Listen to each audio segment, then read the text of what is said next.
भाषा नैव क्लिष्टा न च कठिना नैव क्लिष्टा न च कठिना सुरससुबोधा विश्वमनोज्ञा ललिता हृद्या रमणीया सुरससुबोधा विश्वमनोज्ञा ललिता हृद्या रमणीया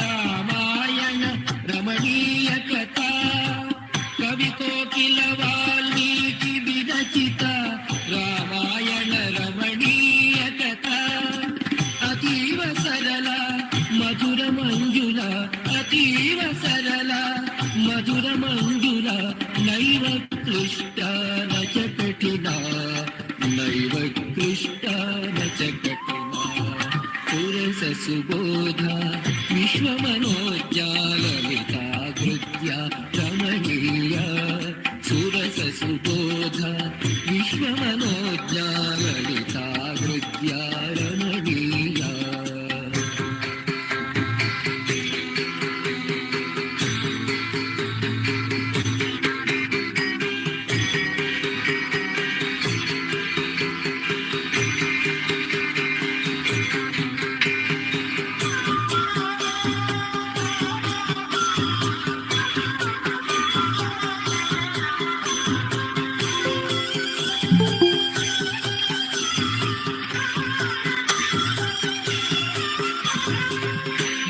विरचिता गणेश लिखिता महाभारते पुण्यकथा व्यास विरचिता गणेश लिखिता महाभारते पुण्यकथा कौरव पांडव संगरमचिता नैव क्लिष्टा न च कठिना नैव क्लिष्टा न च सुरससुबोधा विश्वमनोज्ञा ललिता हृद्या रमणीया सुरससुबोधा विश्वमनोज्ञा ललिता हृद्या रमणीया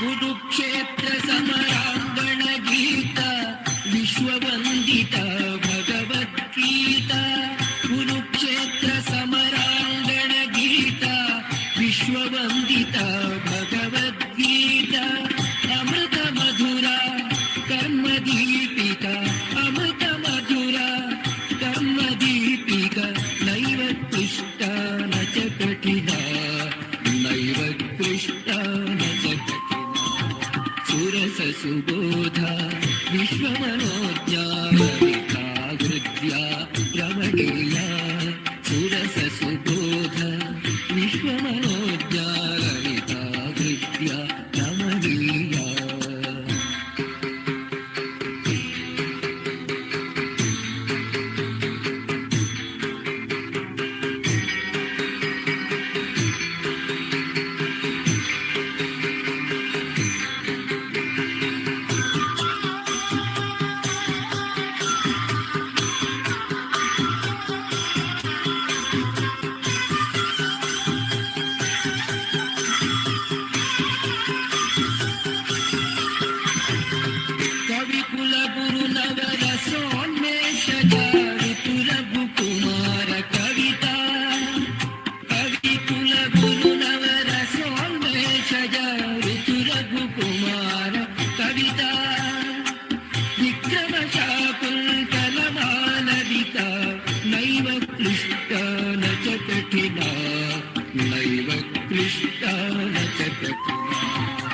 सुरससुबोधा विश्वमनोज्ञा ललिता हृद्या रमणीया अमृतवाणी संस्कृत भाषा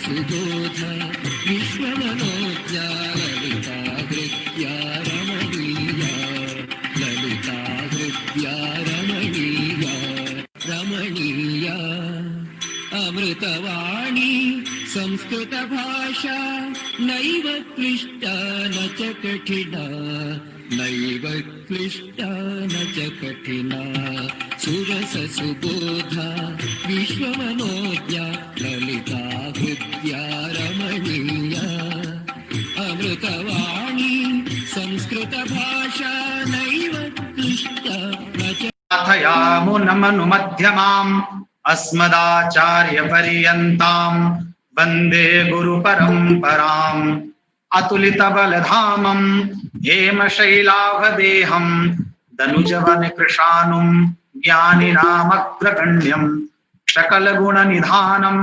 वानराणामधीशम् रघुपतिप्रियभक्तम् वातजातम् नमामि। सर्वेभ्यो नमो नमः। अहमस्मि डॉक्टर रामानंद मिश्रा। महर्षि वाल्मीकि संस्कृत विश्वविद्यालय हरियाणा संस्कृत अकादमी संस्कृत संवर्धन प्रतिष्ठानम संस्कृत भारती भारतीय शिक्षा मंडलम शिक्षा संस्कृति उत्थान न्यासः एवंच विद्या भारती एतेषां संयुक्त तत्वावधानेन इयं राष्ट्रीय शिक्षा नीति संदर्भे 7 दिवसीया राष्ट्रीय कार्यशाला आयोज्यते। कार्यशालायाः 6ठे दिवसे कार्यक्रमस्याध्यक्षः वर्याणां मुख्यातिथीनां मुख्यवक्तॄणां एवं सम्मानित वक्तॄणां उपस्थितानां सर्वेषां श्रोतॄणां स्वागतं व्याहरामि। प्रप्रथमम् अस्य कार्यक्रमस्य शुभारम्भाय अध्यक्ष महोदयस्य अनुमतिं वाञ्छामि। ओम ओम ओम आरभ्यता। धन्यवादः अध्यक्ष महोदयः। भारतीय परंपरा अनुसरणं कुर्वन्नहं मंगलाचरणार्थम् आवाहयामि ज्योतिष विभागस्य छात्रः सुमित सोहरं ते आगत्य मंगलाचरणं कुर्युः। सर्वेभ्यो नमो नमः। अथ मंगलाचरणम्।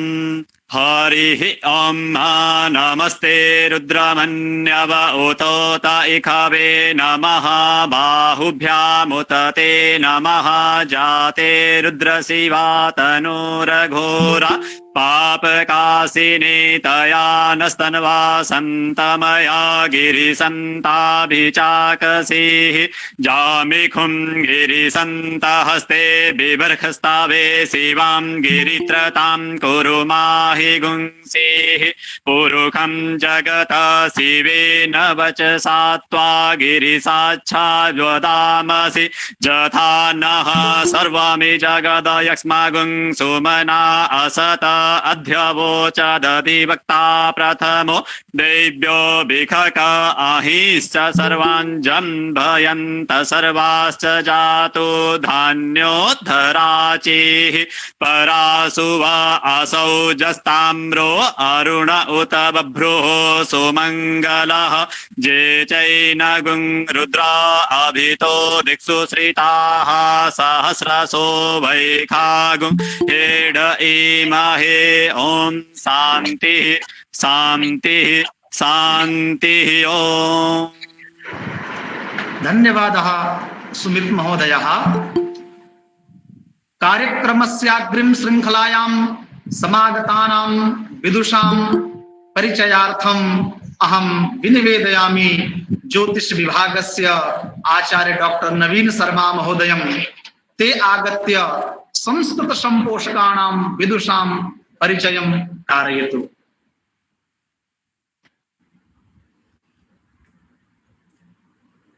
सर्वेभ्यो नमो नमः। राष्ट्रीय शिक्षा नीति संदर्भे 7 दिवसीय कार्यशालायां समुपस्थितानाम् अतिथीनां परिचयं कारयामि। अद्य अस्माकम् अस्यां कार्यशालायां मुख्यातिथिरूपेण अस्माकं मध्ये विराजमानाः सन्ति महर्षि पाणिनिः संस्कृत एवं वैदिक विश्वविद्यालयतः उज्जैनतः माननीयाः कुलपतयः डॉक्टर पंकज जानीवर्याः। अतः एतेषाम् अहं स्ववागपुष्पैः स्वागतम् अभिनन्दनं च करोमि।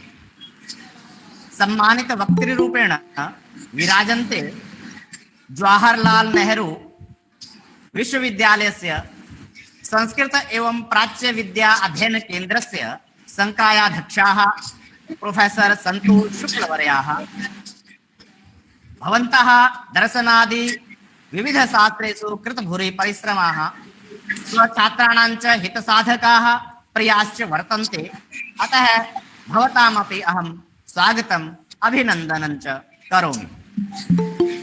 सहैव विशिष्ट वक्तृरूपेण अस्माकं मध्ये विराजन्ते जय नारायण व्यास विश्वविद्यालयस्य जोधपुरस्य आचार्यचराः प्रोफेसर सत्यप्रकाश दुबे वर्याः। भवन्तः निष्णाताः वैयाकरणाः वर्तन्ते। अतः भवतामपि स्ववागपुष्पैः स्वागतम् अभिनन्दनं च करोमि। अद्यतन कार्यक्रमस्य ये अध्यक्षाः वर्तन्ते ते अस्माकं सुपरिचिताः एव महर्षि वाल्मीकि संस्कृत विश्वविद्यालयस्य संस्थापक कुलपतयः प्रोफेसर डॉक्टर श्रेयांस द्विवेदी वर्याः। भवन्तः संस्कृत सेवायां नितरां संलग्नाः भवन्ति। अतः भवतामपि अध्यक्षरूपेण कार्यक्रमे अस्मिन् वयं स्वागतं कुर्मः। नमो नमः।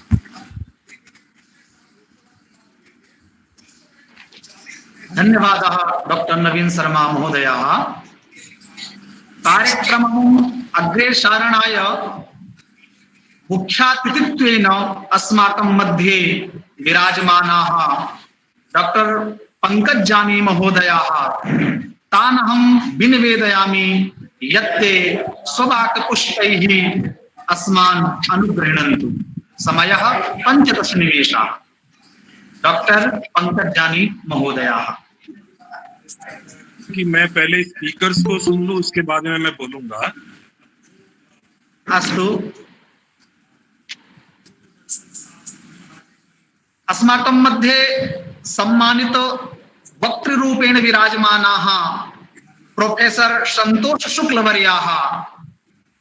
तान् अहं विनिवेदयामि यत् स्वविचारैः अस्माकं मार्गदर्शनं कुर्वन्तु।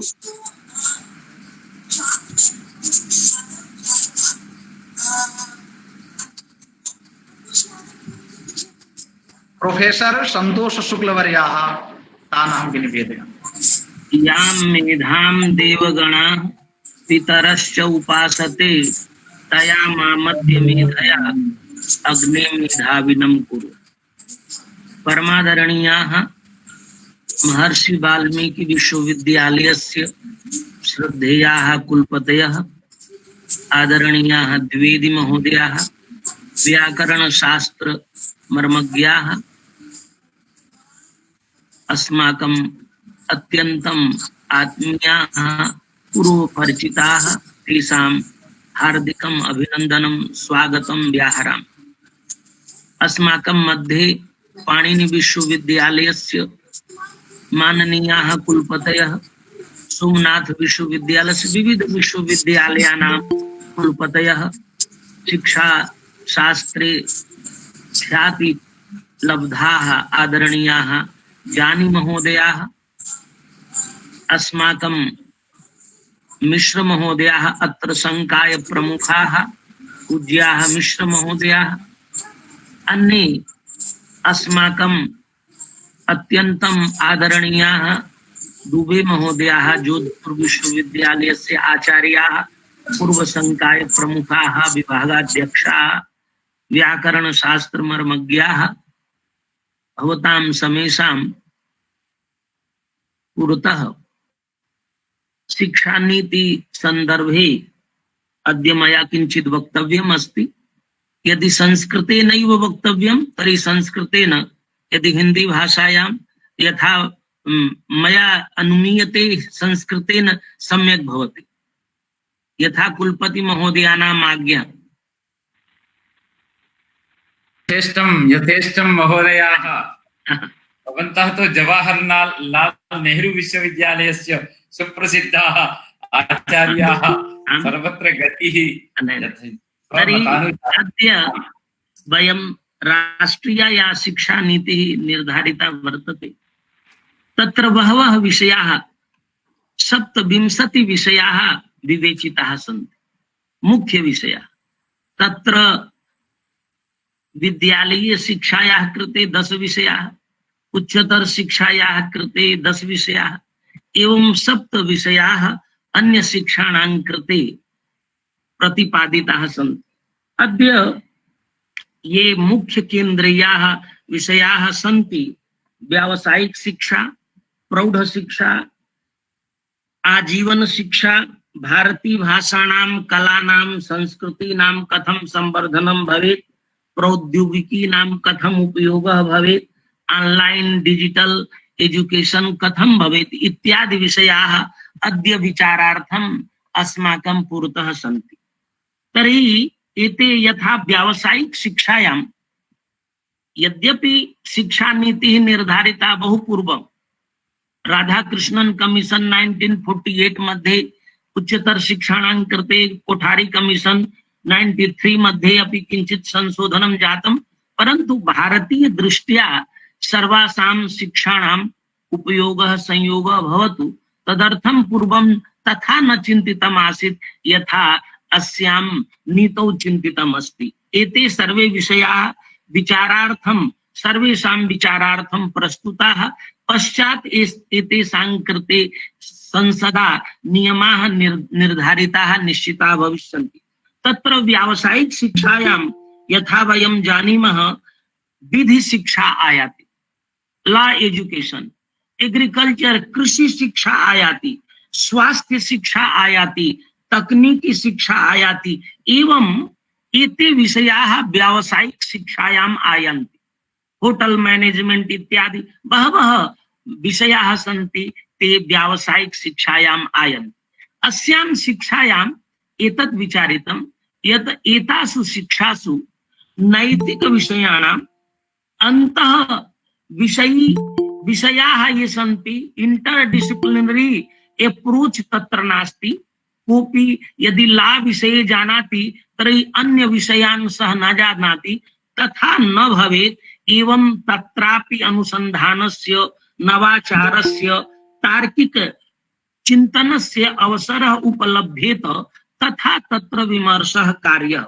अतः एते प्रायः विश्वविद्यालयाः वा विषयाः एकाकी रूपेण, इंजीनियरिंग कॉलेज अस्ति, लॉ कॉलेज अस्ति, एवं रूपेण अधिक संख्यायां अस्माकं देशे अनेके 40,000 महाविद्यालयाः सन्ति, परंतु तेषु महाविद्यालयेषु भूयसी संख्या इंजीनियरिंग महाविद्यालयानाम् अन्य महाविद्यालयानां वर्तते, परंतु तत्र केवलम् एकाकी शिक्षा वर्तते। अत्र विचारितम् एकाकी शिक्षा न भवतु, सर्वांग शिक्षा, अन्य विषयाणाम् अपि तेषां ज्ञानं भवतु। तदर्थं सर्वकारेण 2030 पर्यन्तम् एते सर्वेपि सम्बद्धा भवन्तु।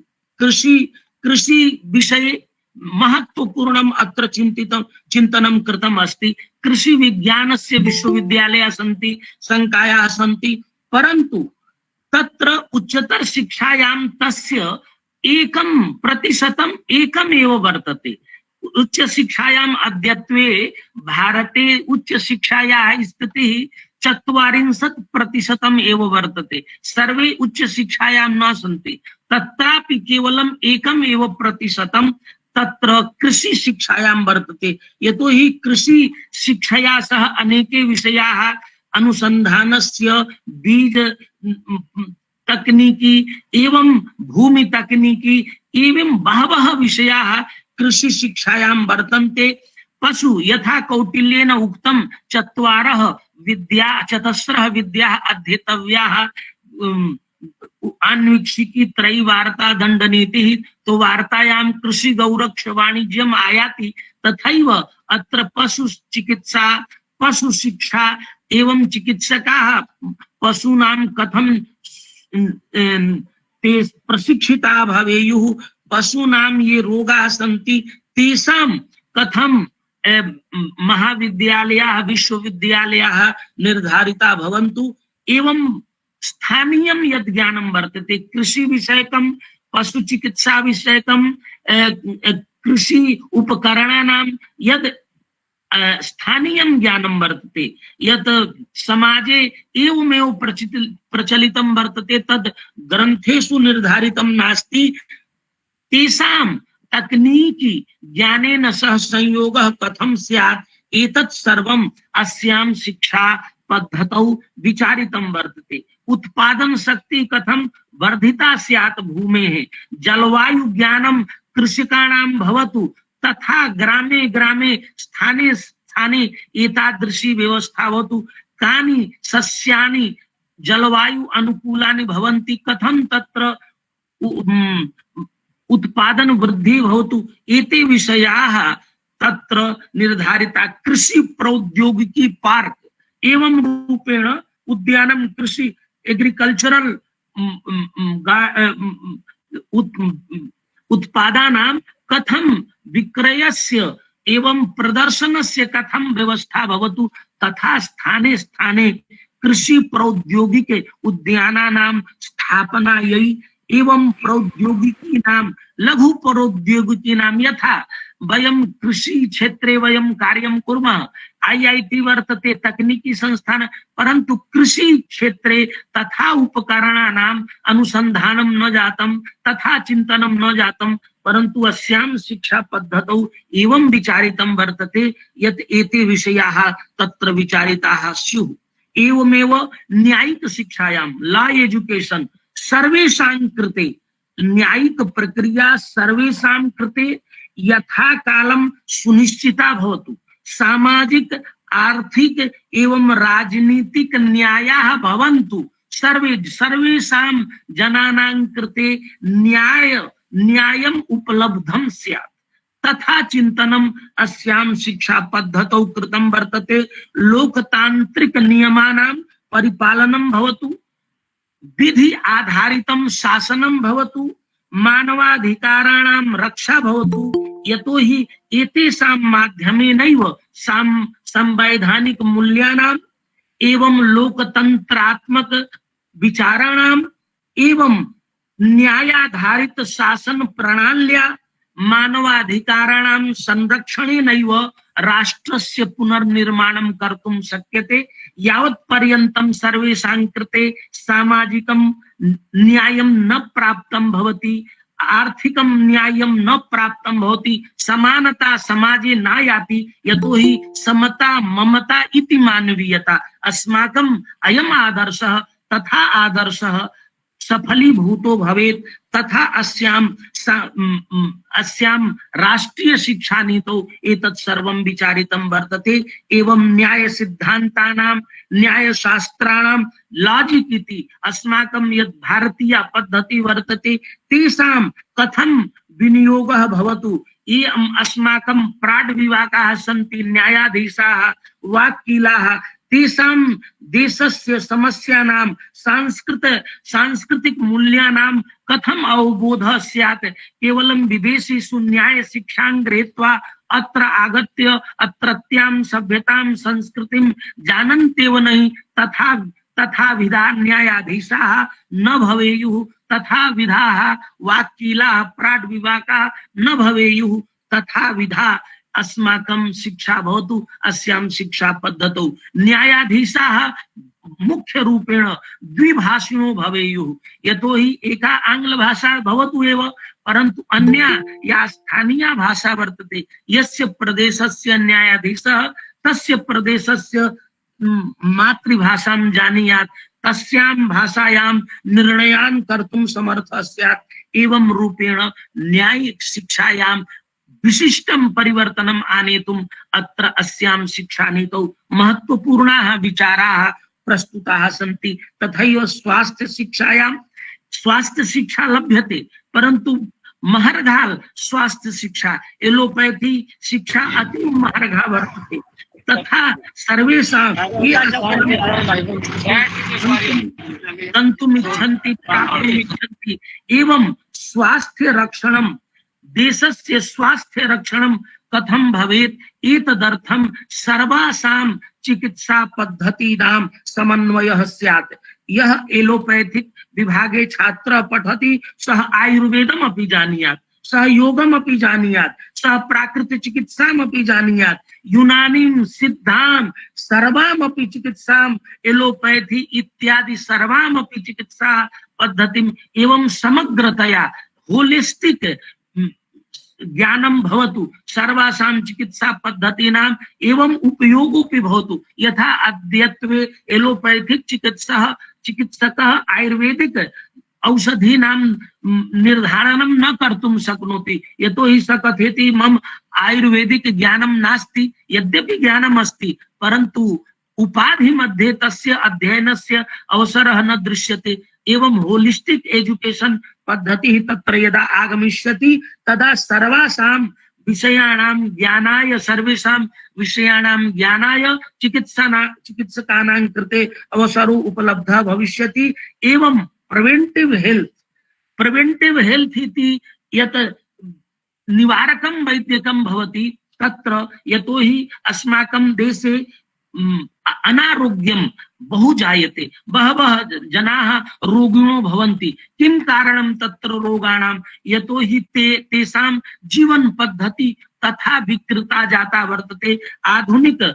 आधुनिक समाजस्य अनुकरणं कृत्वा ते स्वकीयं स्वास्थ्यं दूषितं कुर्वन्ति। अतः होलिस्टिक चिकित्सा पद्धति प्रिवेंटिव शिक्षा माध्यमेन यथा जीवने आयुर्वेदस्य अवसरः भवेत्, यह एव प्रधानमन्त्रिणा उक्तं यत् आधा घंटा अपने लिए अर्धहोरा यदि स्वस्मै दीयते तर्हि योग द्वारा प्राणायाम द्वारा भ्रमण द्वारा कथमपि देशः यस्य देशस्य जनाः स्वस्थाः न भवन्ति तस्य देशस्य समृद्धिः कथं भविष्यति। अतः अस्यां पद्धतौ एतद् विचारितं वर्तते। एवं तकनीकी शिक्षायां यत् आर्किटेक्चर आयाति, नगराणां निर्माणं कथं, ग्रामाणां, यतोहि ग्रामेषु जनसंख्या वृद्धि जायते, स्थानस्य न्यूनता वर्तते, अतएव जनानां सम्मर्दः ग्रामेषु भवतु। तेन कारणेन सामाजिक कारणेन तत्र बहवः रोगाः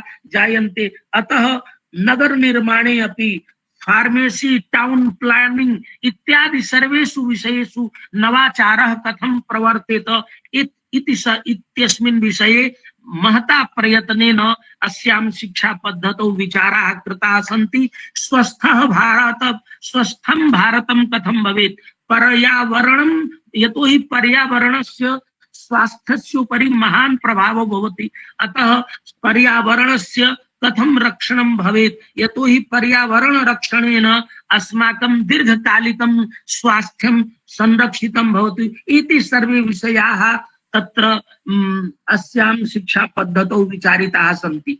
अन्यः यः विषयः प्रौढ शिक्षायाः, यतोहि अत्र अस्यां शिक्षा पद्धतौ विचारितं बहवः जनाः सन्ति। अस्माकम् अद्यापि देशः संपूर्ण रूपेण साक्षरः न सञ्जातः।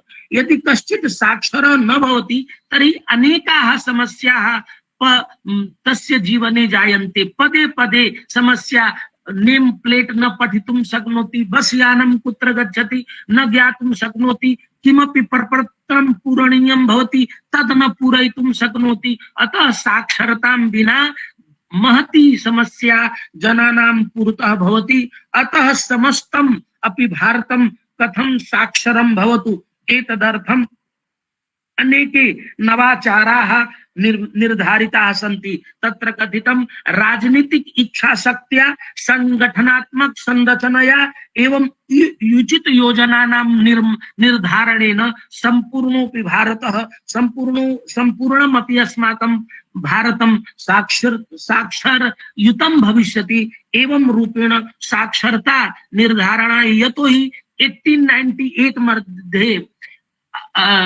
तत्र साक्षरता, राष्ट्रीय साक्षरता मिशन इति निर्धारितम् आसीत्, परन्तु अद्यावधि साक्षरता न संजाता। यद्यपि महिलानां या साक्षरता वर्तते संपूर्ण देशे तस्यां साक्षरतायाम् उल्लेखनीया वृद्धि वर्तते, परंतु पुरुष साक्षरतायां तथा वृद्धि नास्ति। एवं अनेकाः सामाजिकाः तत्र विषयाः वर्तन्ते, तत्र साक्षरता विषये विशेष रूपेण, यतोहि यावत् अस्माकं भारतं सुशिक्षितं न भवति, स्वस्थं भारतं न भवति, समृद्धं भारतं न भवति, तावत् पर्यन्तम् अस्माकं देशस्य कथम् उन्नति भविष्यति। अतएव एवं रूपेण सर्वे विषयाः अत्र चिन्तिताः विचारिताः सन्ति।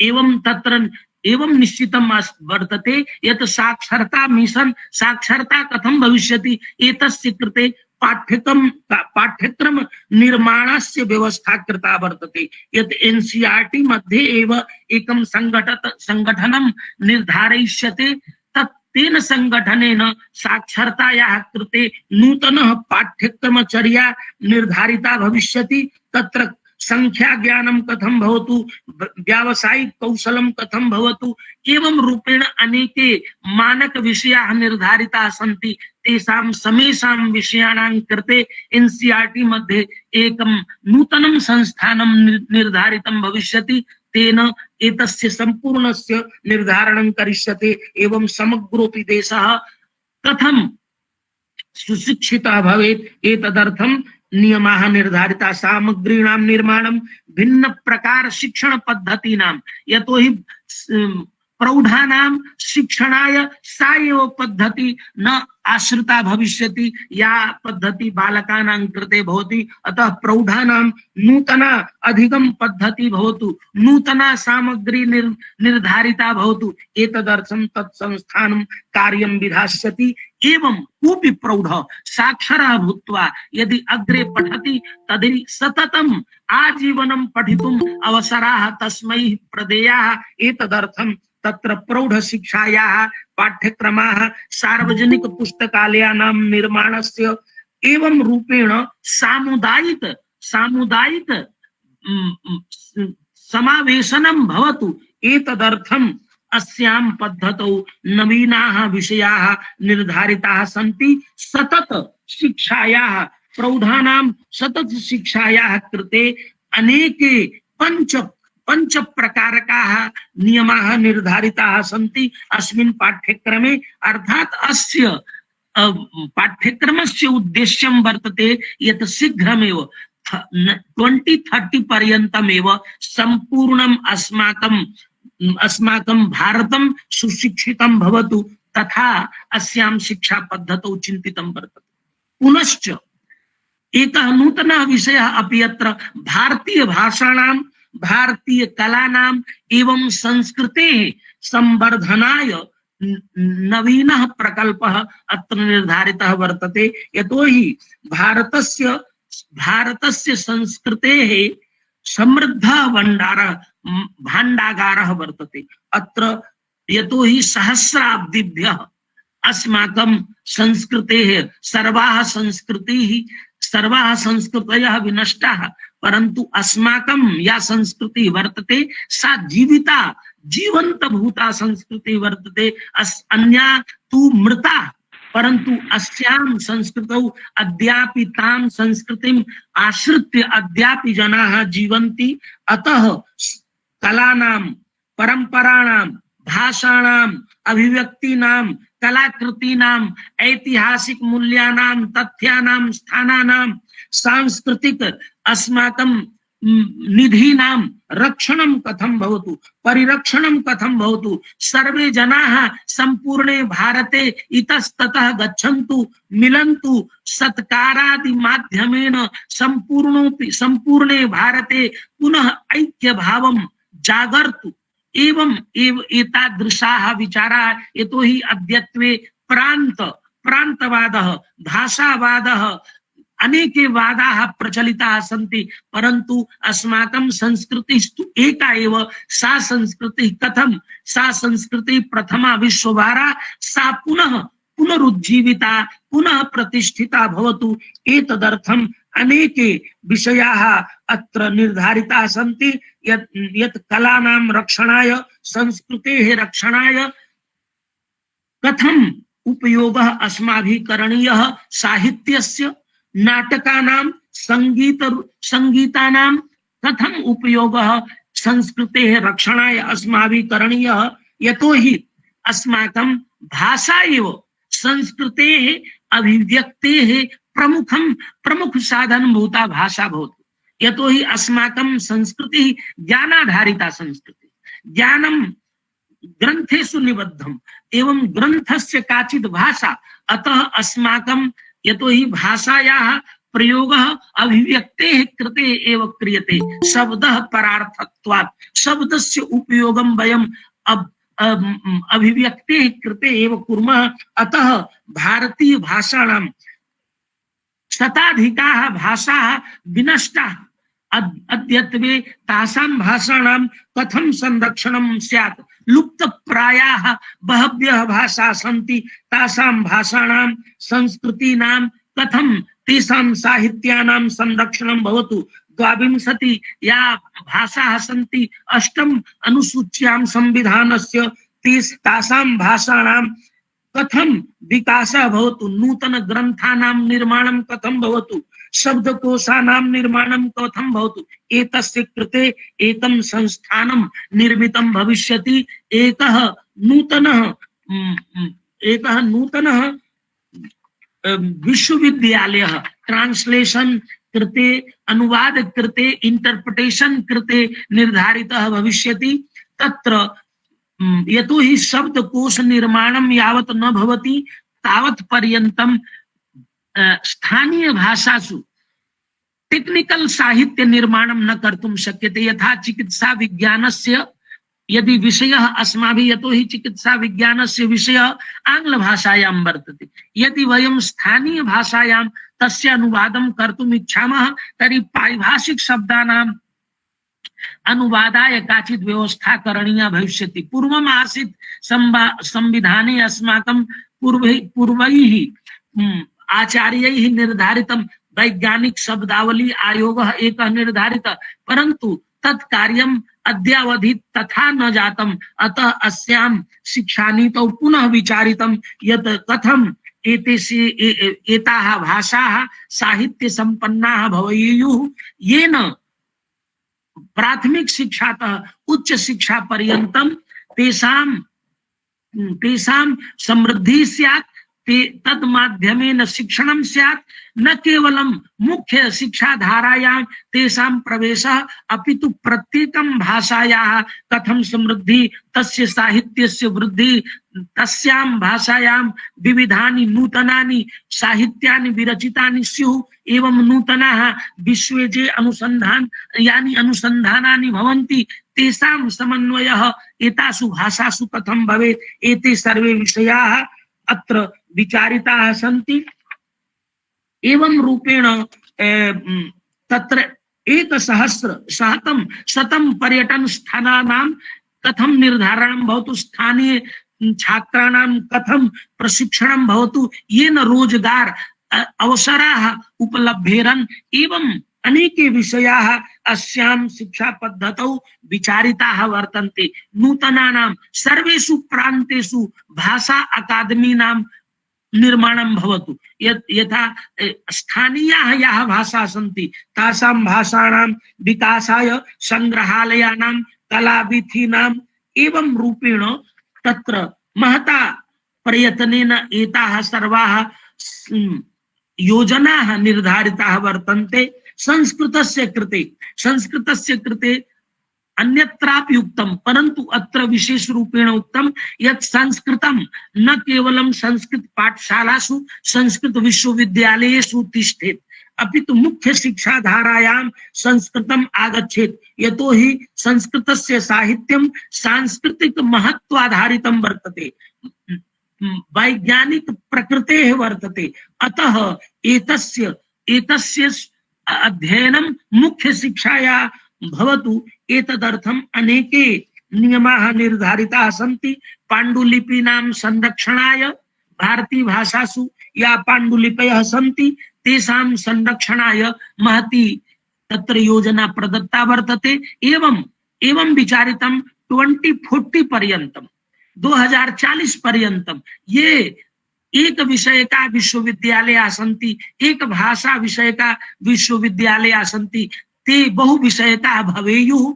यतोहि केवलम् एकं विषयं पठित्वा छात्राणां कृते सर्वत्र वृत्त्यवसराः न उपलब्धा भवन्तु। अतः मेजर माइनर इति कृत्वा सर्वेषु विश्वविद्यालयेषु एक भाषा विश्वविद्यालयेषु अपि तथा अवसराः भवेयुः। एते यस्यां शिक्षा पद्धतौ एते विषयाः विचारिताः।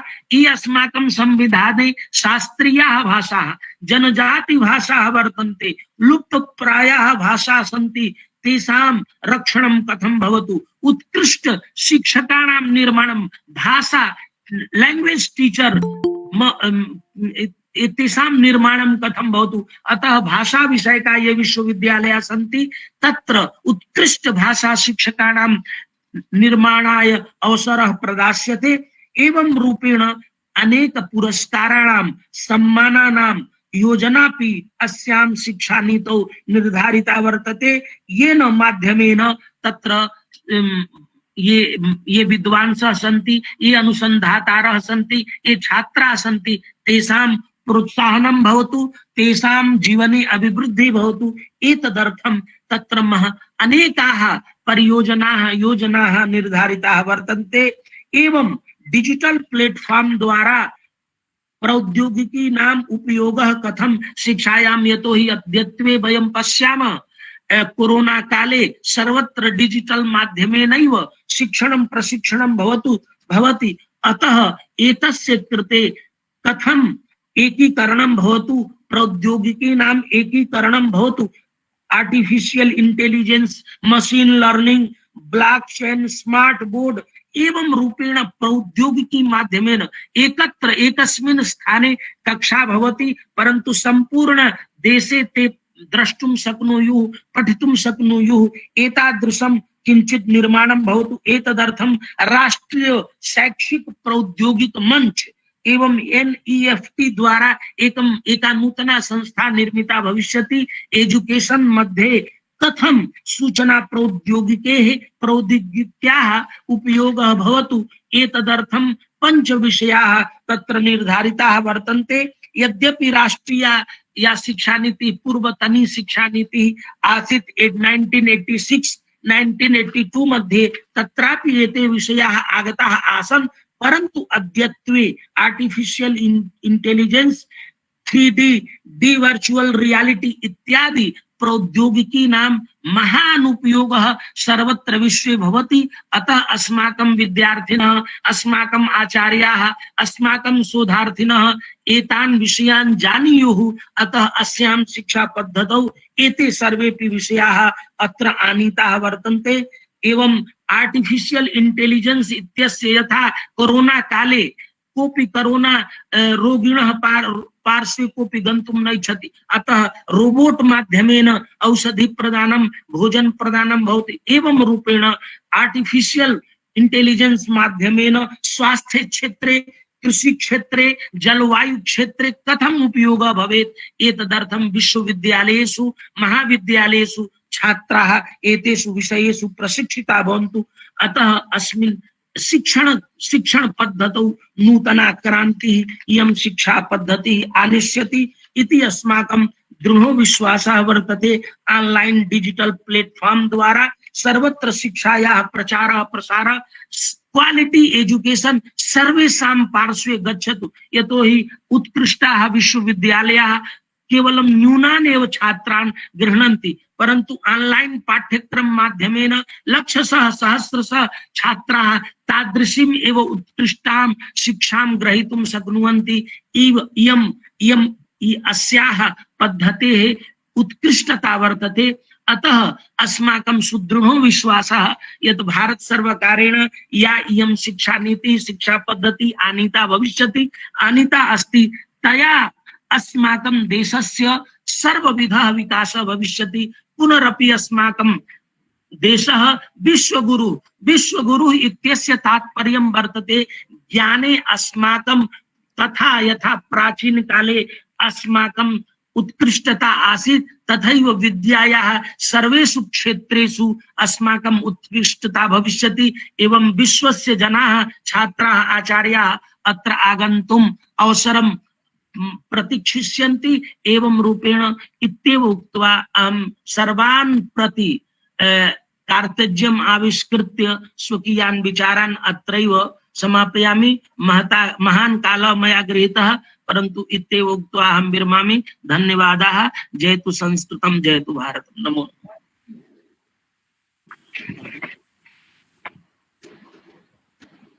धन्यवादः प्रोफेसर संतोष शुक्लवर्याः। भवद्भिः अतीव सुंदर रूपेण राष्ट्रीय शिक्षा नीतौ ये मुख्य बिन्दवः सन्ति तेषां प्रस्तुतीकरणं कृतवन्तः। भवद्भिः उक्तवन्तः कृषि विषये, व्यावसायिक शिक्षा विषये, प्रौढ़ शिक्षा, तकनीकी एवं पशु चिकित्सा इत्यादि आदीनां विषये उक्तवन्तः। भवन्तः एलोपैथी विषये पठति तस्मै सर्वविधं ज्ञानं भवेत्, एतादृशी वर्तते राष्ट्रीय शिक्षा नीतिः। भवद्भिः साक्षरता विषये मार्गदर्शनं कृतवन्तः। भवतां विचारः राष्ट्रीय संस्कृति विषये अपि बहु मार्गप्रदः आसीत्। भवन्तः उक्तवन्तः या संस्कृति प्रथमा विश्ववारा इत्यादि विषये अस्मान् मार्गदर्शनं कृतवन्तः। भवतां भूयो भूयः धन्यवादः। अतः परम् अस्य कार्यक्रमस्य सम्मानित वक्ता रूपेण अस्माकं मध्ये विराजमानाः वैयाकरण धौरेयाः प्रोफेसर सत्यप्रकाश दुबे वर्याः तान् अहं विनिवेदयामि यत्ते आगत्य तैः अस्मान् अनुगृह्णन्तु। प्रोफेसर सत्यप्रकाश दुबे महोदयाः। सर्वेभ्योऽपि नमो नमः। समय संकेतः अपि भवेत्। अस्तु अस्तु।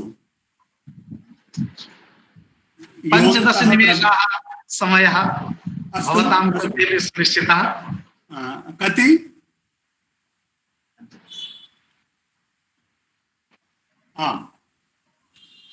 योऽन्तः प्रविश्य मम वाचमिमां 15 निमेषाः। योऽन्तः प्रविश्य मम वाचमिमां प्रसुप्तां सञ्जीवयत्यखिल शक्तिधरः स्वधाम्ना अन्याश्च हस्तचरणश्रवणत्वगादीन् प्राणान् नमो भगवते पुरुषाय तुभ्यम्। ओम नमः पूर्वेभ्यः पथकृतिभ्यः। उन सभी अग्रजन्मा ऋषियों को नमन जिन्होंने हमारा मार्गदर्शन किया है। महतः प्रमोदस्यायम् अवसरः यत् केंद्रीय सर्वकारेण प्रस्तुतीकृता या चिरप्रतीक्षिता राष्ट्रीय शिक्षा नीति तामेव अभिलक्ष्य सुसमीक्षण धिया महर्षि वाल्मीकि संस्कृत विश्वविद्यालयस्य कुलपति वर्यस्य मार्गदर्शने इयं साप्ताहिकी कार्यशाला प्रचलति।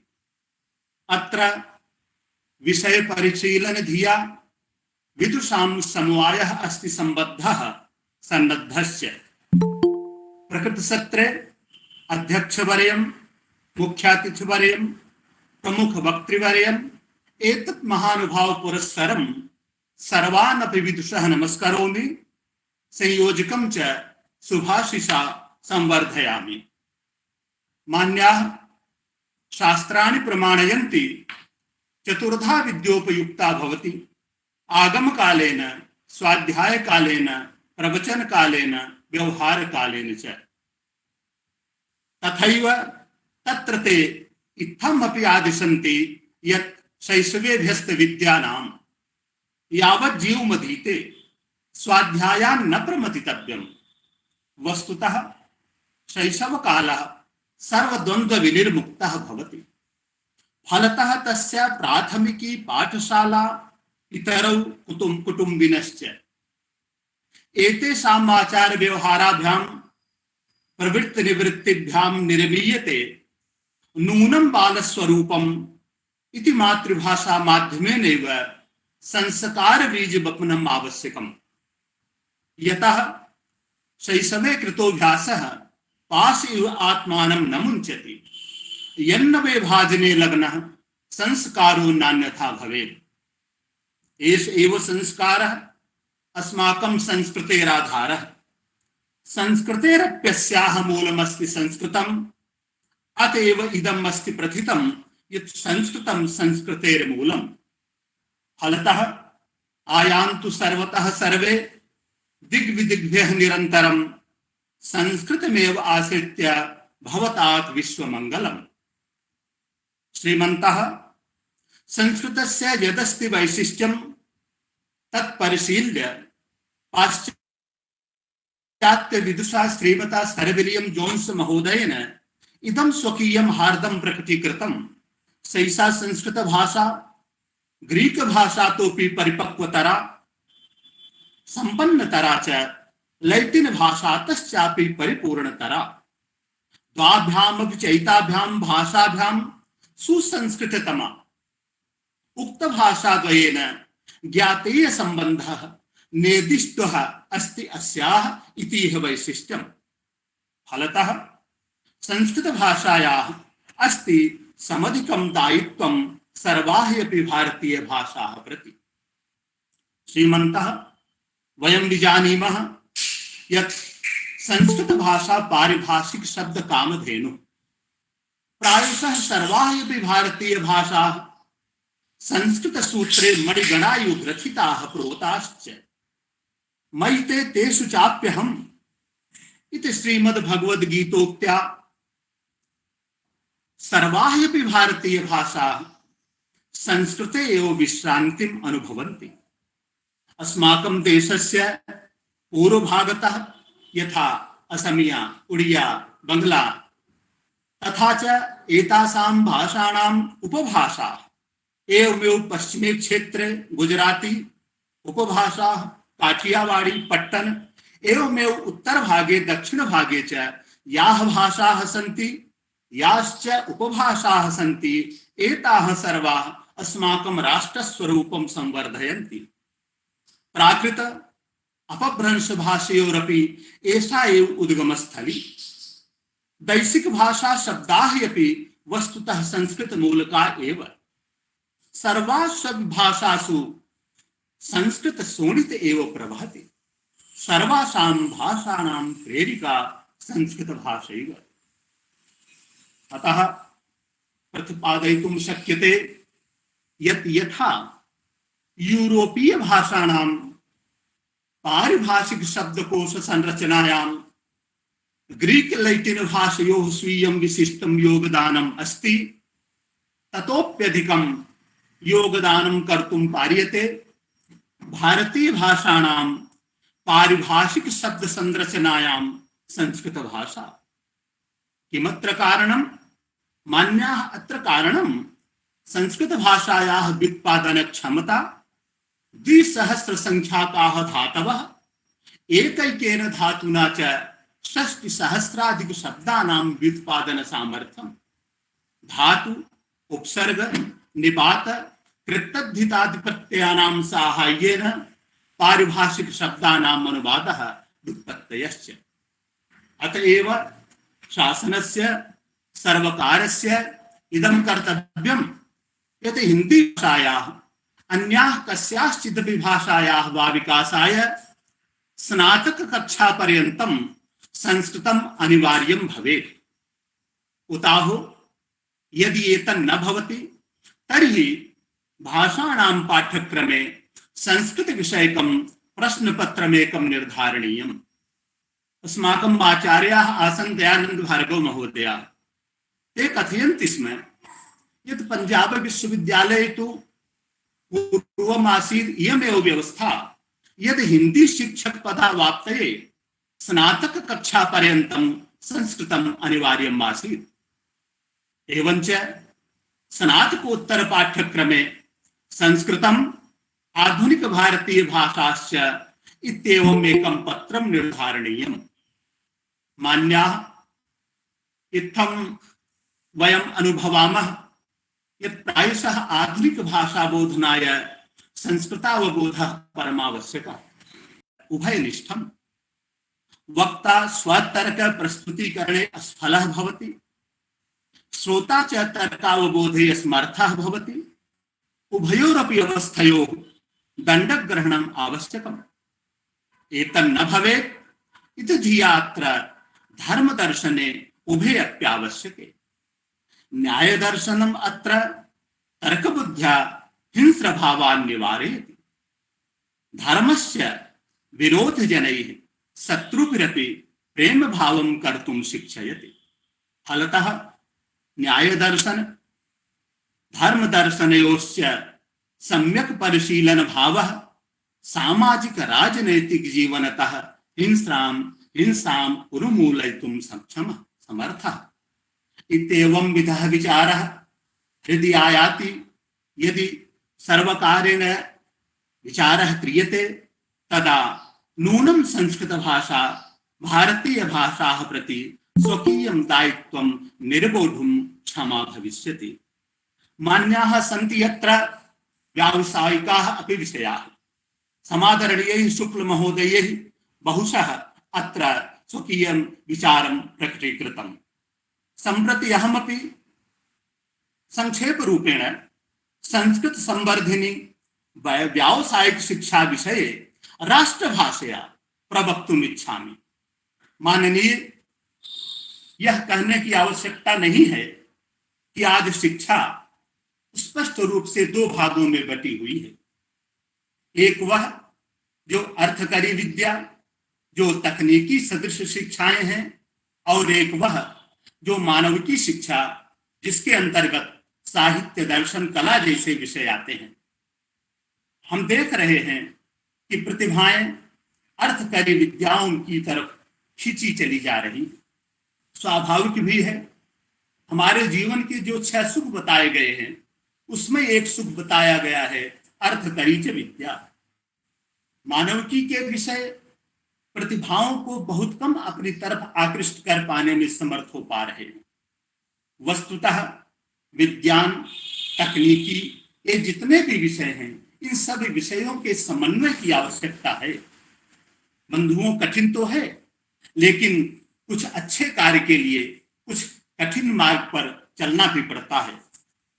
दूसरी बात आ रही है आयुर्वेद की।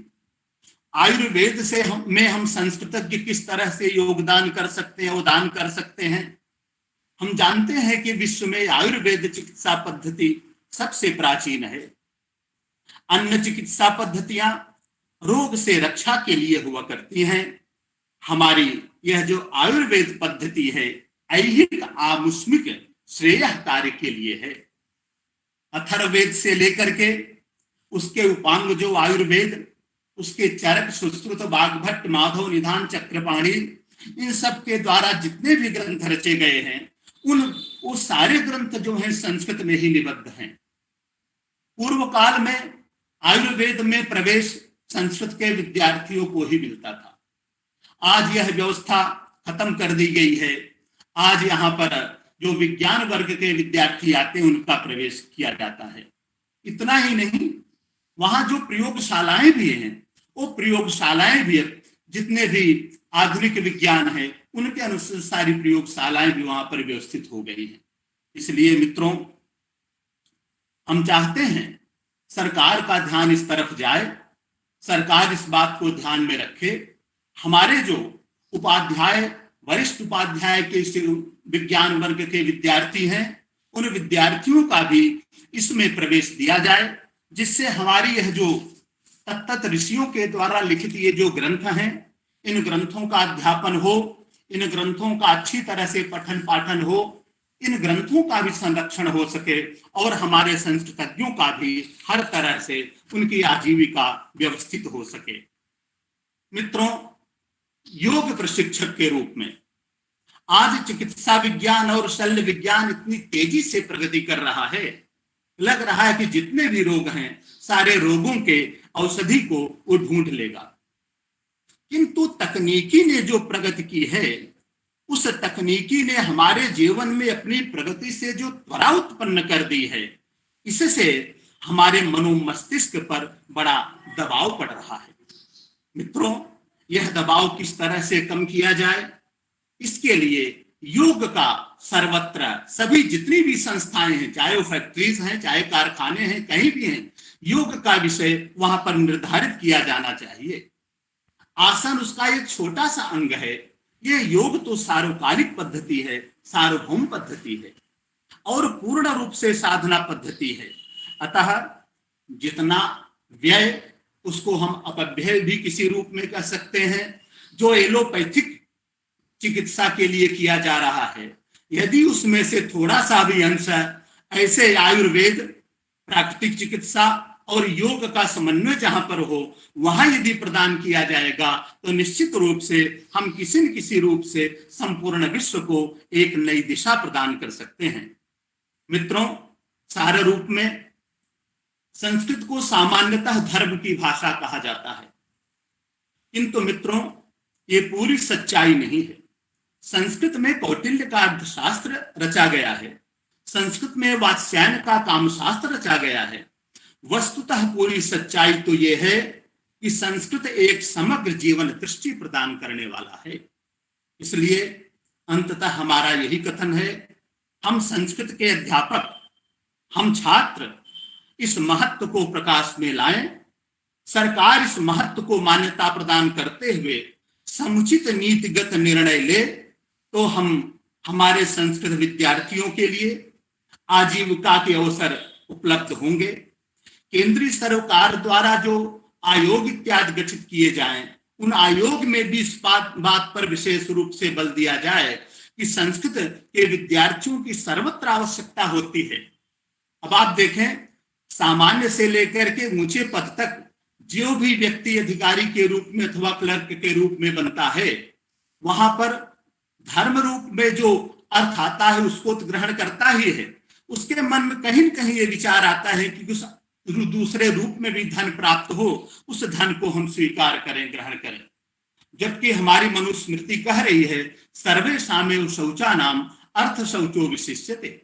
हमारे जितने भी नीति ग्रंथ हैं, सुभाषित हैं, उन सब के द्वारा ऐसे लोगों को संस्कृतज्ञ के द्वारा प्रशिक्षण प्रदान किया जाए और इस प्रशिक्षण के द्वारा उनके आचार व्यवहार को हर तरह से व्यवस्थित किया जाए।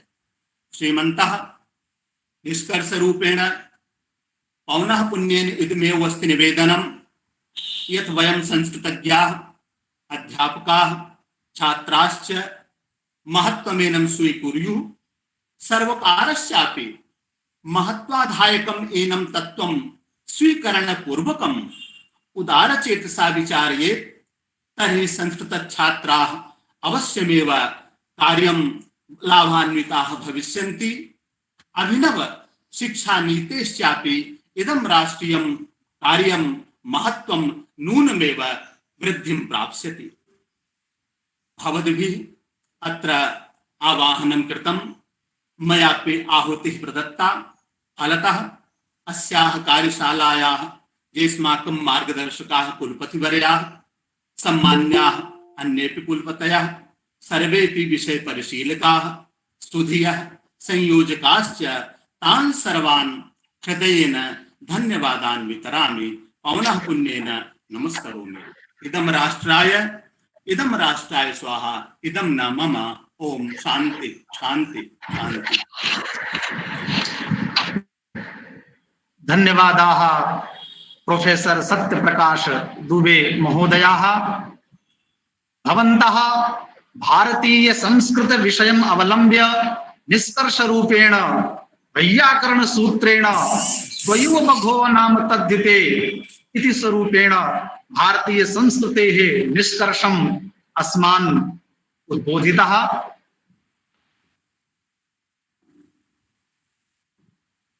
तदनन्तरम् अहं विनिवेदयामि कार्यक्रमम् अग्रेसारेण अहं विनिवेदयामि मुख्यातिथित्वरूपेण अस्माकं मध्ये विराजमानाः डॉक्टर पंकज जानी महोदयाः। तान् अहं विनिवेदयामि, ते आगत्य स्वविचारात् अस्मान् अनुगृह्णन्तु। जय महाकालेश्वर।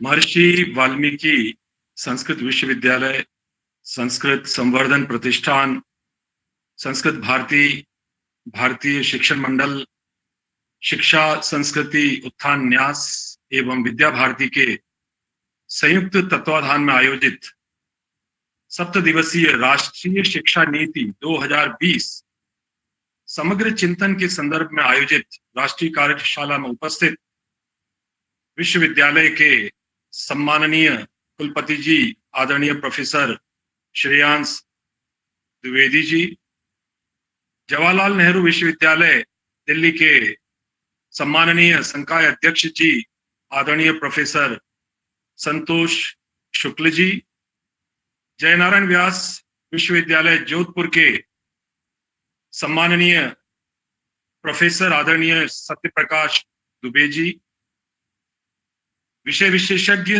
विद्वद्गण, आदरणीय अध्यापकगण, विश्वविद्यालय परिवार के सदस्यगण, छात्र एवं छात्राएं, 7 दिवसीय इस कार्यक्रम के आयोजन के लिए मैं आयोजकों को और विशेषकर सम्माननीय कुलपति जी को बहुत बहुत अभिनंदन देता हूं, अभिवादन करता हूं, शुभकामनाएं देता हूं।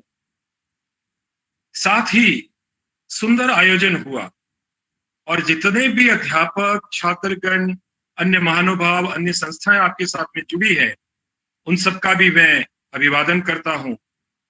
और विशेषकर आज इस कार्यक्रम में, आज के इस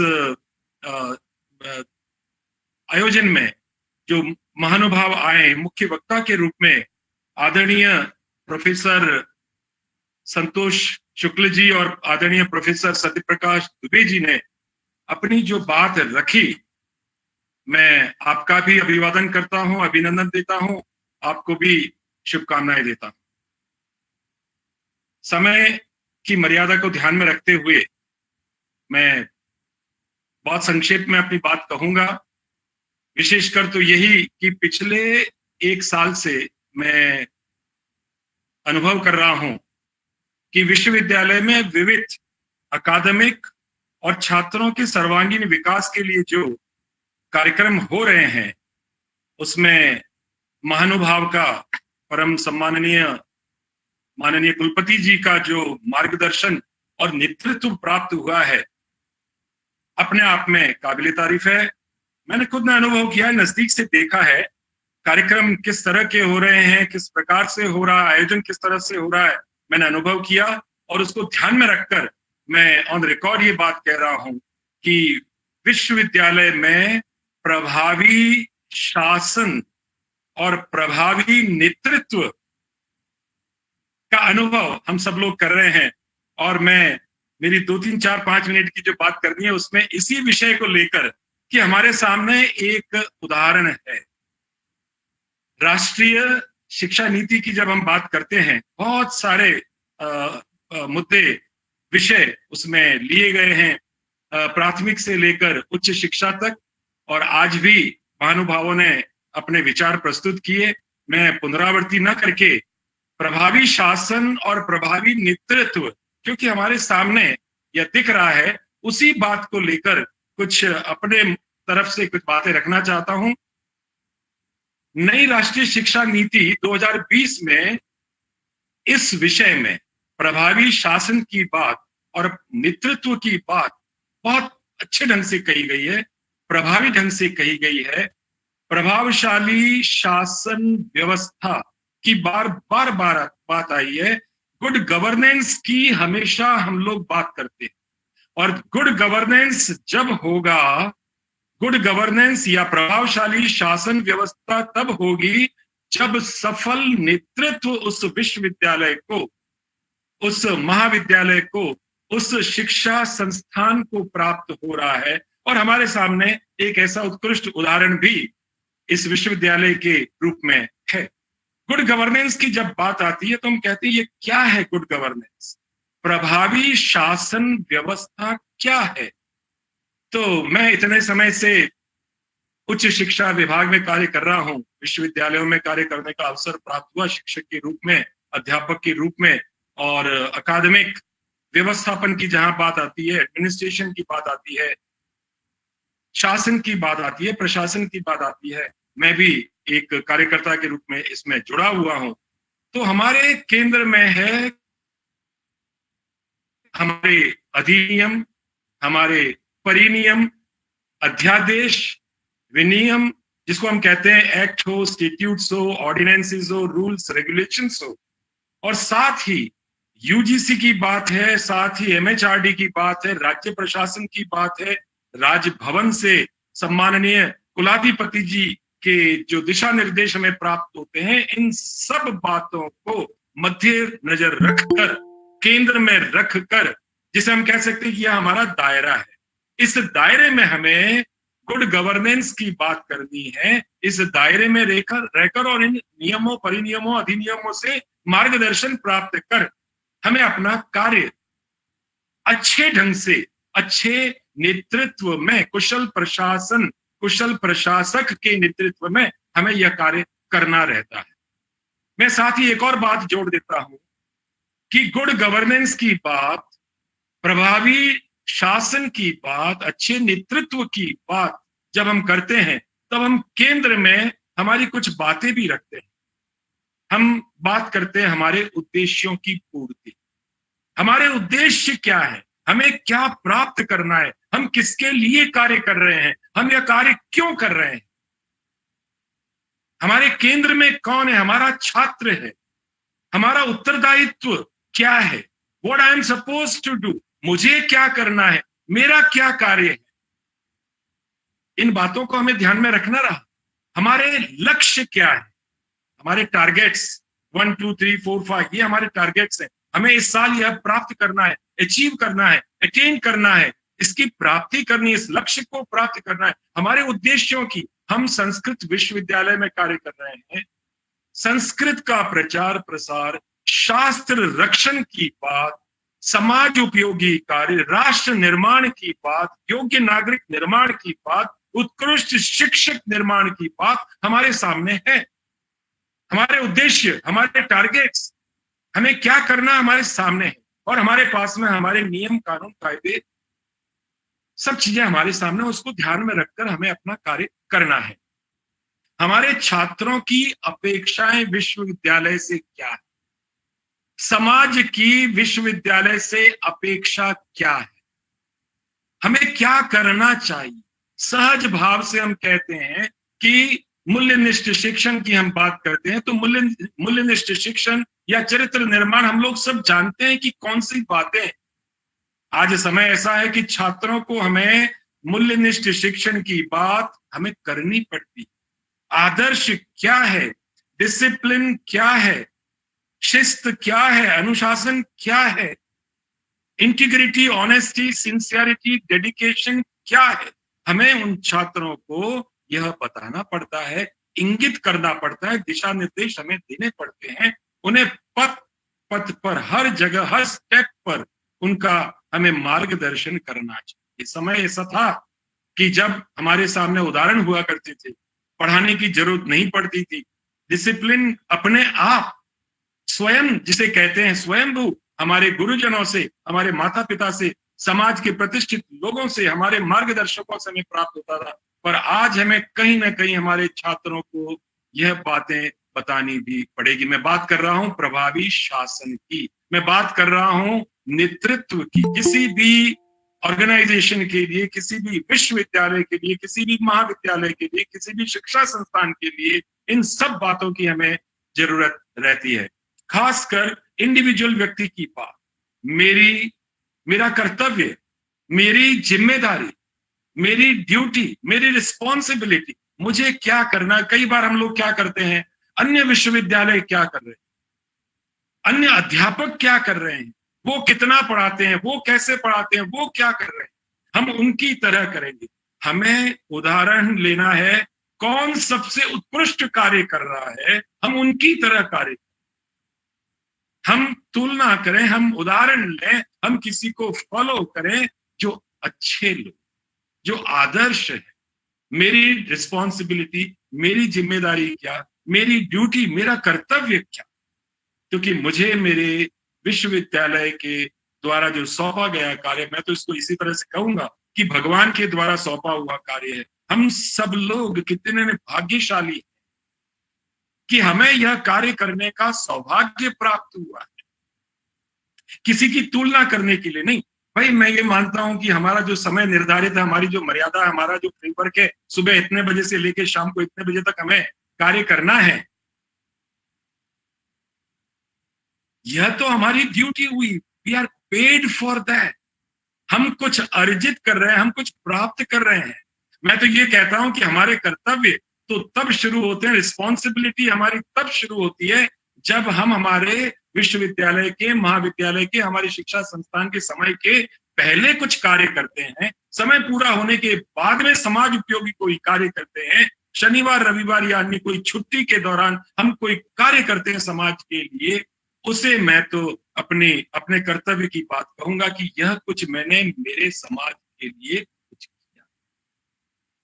प्रभावी शासन, स्वॉट एनालिसिस कि साहब हम तो करते हैं, अध्यापकों से बात करते हैं, अध्यापक कहते हैं हम करते हैं, छात्रों से बात करते हैं तो सर हम करते हैं, पर मैं नम्र विनती करता हूं, करबद्ध हाथ जोड़कर कहता हूं, हम लोग करते हैं पर हम अन्य से अलग ढंग से, अच्छे ढंग से, प्रभावी ढंग से उसी कार्य को दिल से करें। भगवान के द्वारा सौंपा गया यह कार्य है और हमें करना है। गुरु कुमार शिष्य कुंभ है, घट घट कार्य खोट, अंदर हाथ सराह दे, बाहर लगावे चोट। छात्र हम उसे अंदर से प्रेम से सपोर्ट करें, ऊपर से चोट लगाएं, उन्हें इंगित करें, उसे दिशा निर्देश करें, भले उसे खराब लगता पर हमें ये करना पड़ेगा, हमें यह कार्य करना पड़ेगा। मैं बात कर रहा हूं हमारे खुद की स्वॉट एनालिसिस।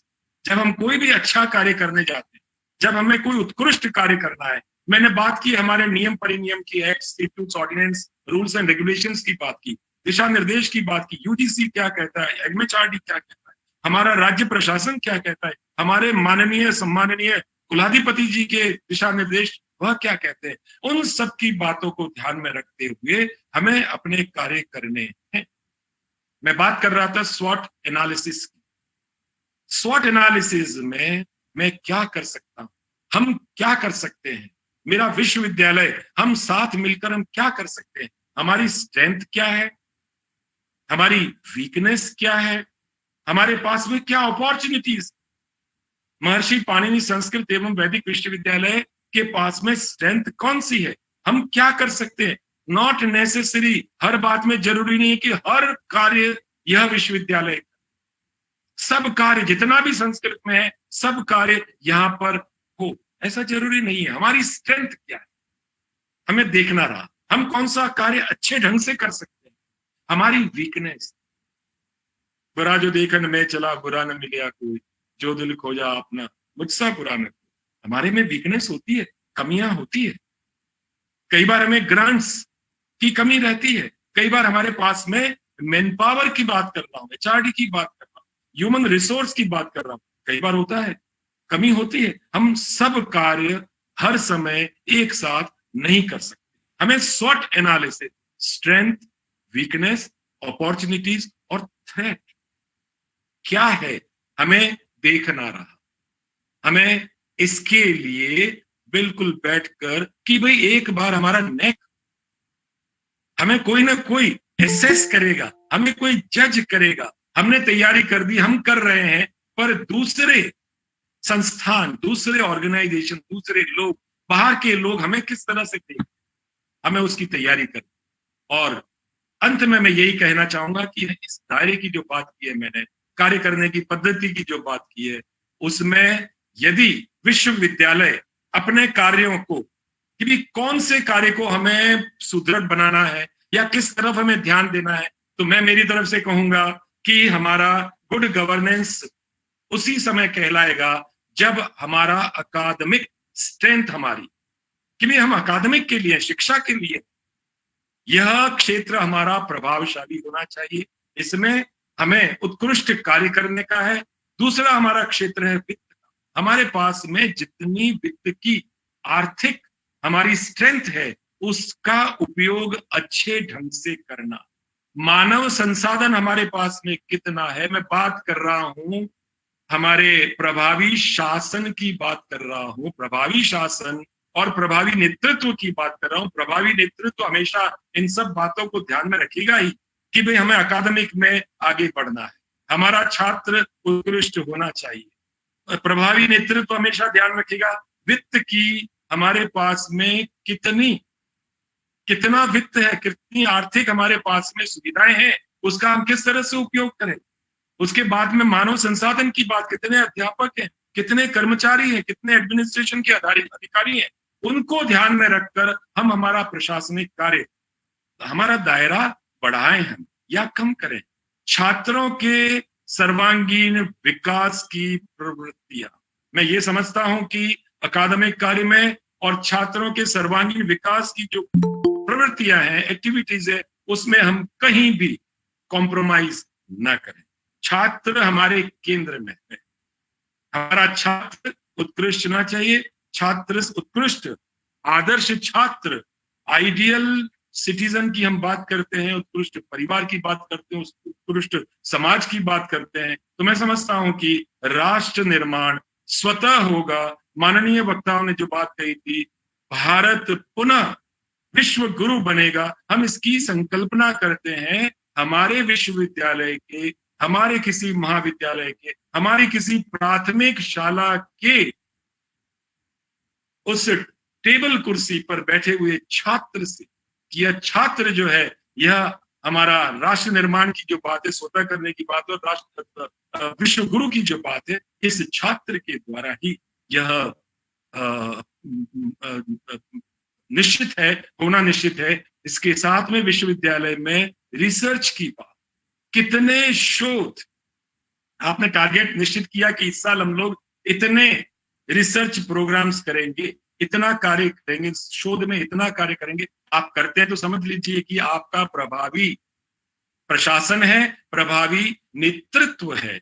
और अंत में मैं ये कहना चाहूंगा कि जो बातें मैंने कही है, अकादमिक और सर्वांगीण विकास की बात और ह्यूमन रिसोर्सेज की बात और रिसर्च की बात, इन सब बातों के साथ में अंत में देखना यह है कि पूरे साल के अंत में हमें आउटपुट क्या प्राप्त हुआ, परिणाम क्या प्राप्त हुआ। परिणाम हमें कहेगा कि हमारा प्रशासन प्रभावी था, हमारा नेतृत्व प्रभावी था। मैं यहाँ पर एक और बिंदु कहना चाहता हूं, हर छात्र से कहना चाहता हूं, हर अध्यापक से कहना चाहता हूं कि प्रभावी नेतृत्व में मात्र ऊपर जो बैठे हुए अधिकारी गण हैं वही नहीं है, हर छात्र का नेतृत्व, हर छात्र लीडर है, हर अध्यापक लीडर है। अपने आप सोचे, what I am suppose to do, मुझे क्या करना है, मैं क्या कर सकता हूं अपने विश्वविद्यालय के लिए, अपने समाज के लिए, अपनी संस्था के लिए, अपने राष्ट्र के लिए।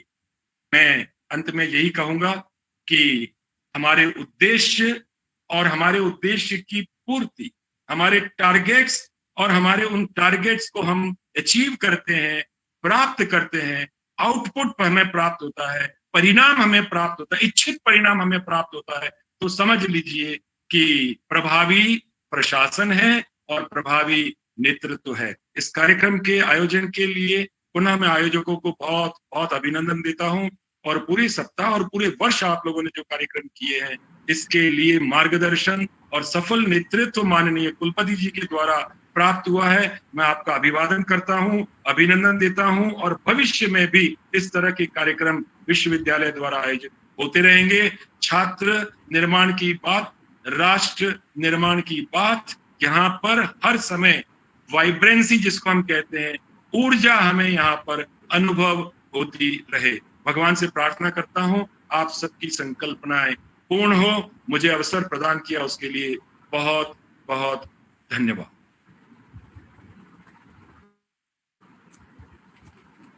धन्यवादाः माननीय कुलपतयः प्रोफेसर पंकजानी महोदयाः। भवन्तः बहु सम्यक् रूपेण उक्तवन्तः यत् नवशिक्षा नीतौ केन्द्रं छात्रः वर्तते।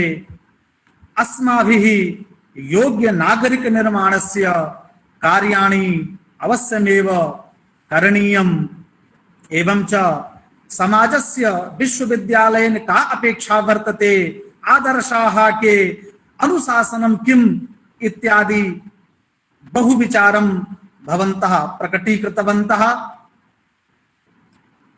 अस्माकं मध्ये अध्यक्षरूपेण अध्यक्षत्वेन विराजमानाः वेद वेदांत वेदांगानुसरणशीलाः महर्षि वाल्मीकि संस्कृत विश्वविद्यालयस्य संस्थापक कुलपतयः डॉक्टर श्रेयांश द्विवेदी वर्याः भवन्तः संस्कृत संपोषकः वर्तन्ते।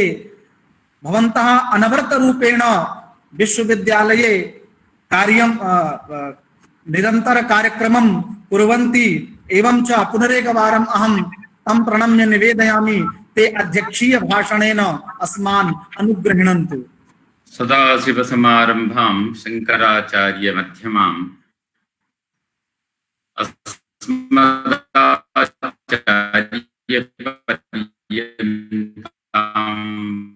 अस्मज्येष्ठाः अस्माकं मार्गदर्शकाः वारद्वयं सोमनाथ संस्कृत विश्वविद्यालयस्य कुलपतिपदम् अलङ्कृतवन्तः।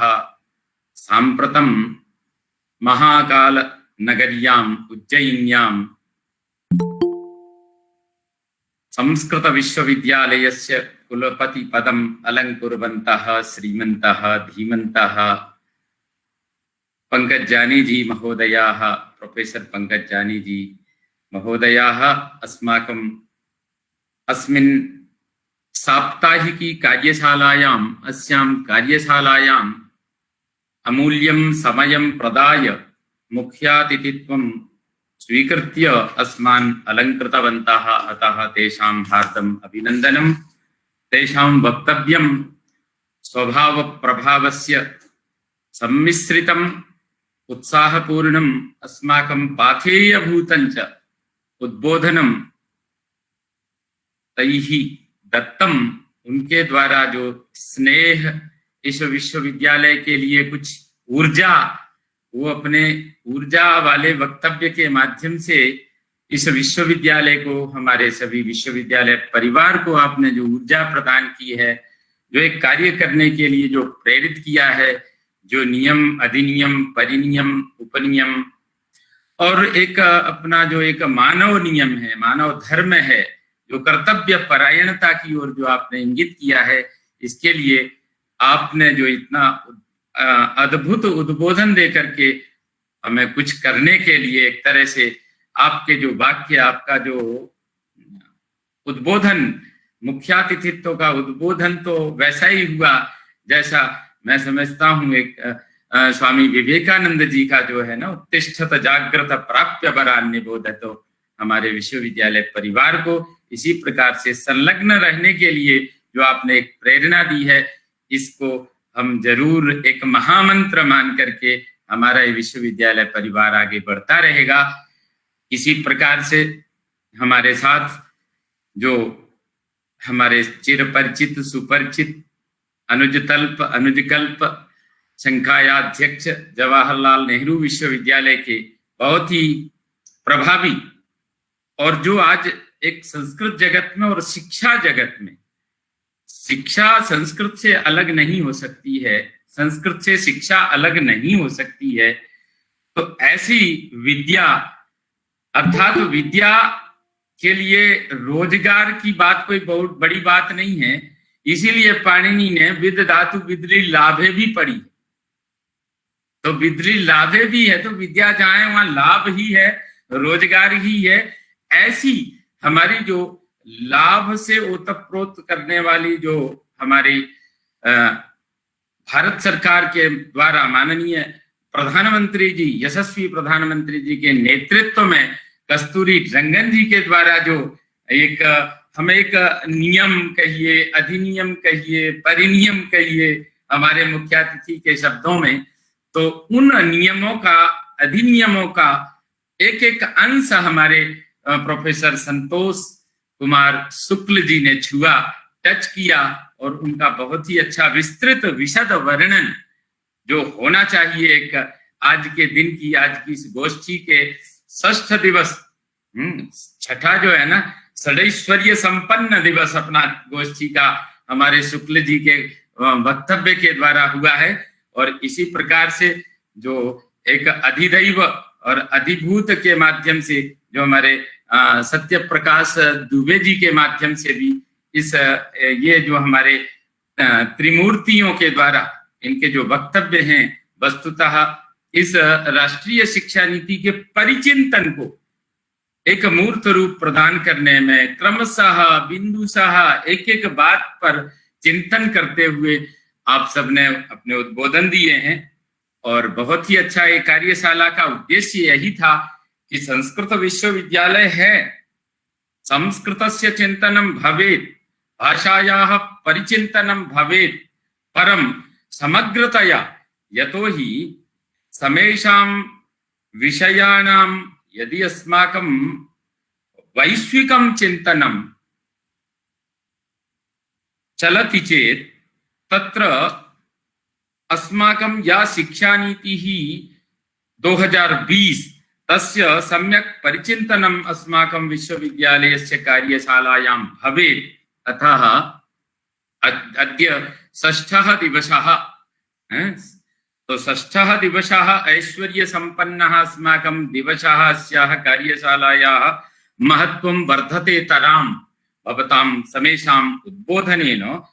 वस्तुतः शुक्ल महोदयेन बिन्दुशः चर्चा कृता,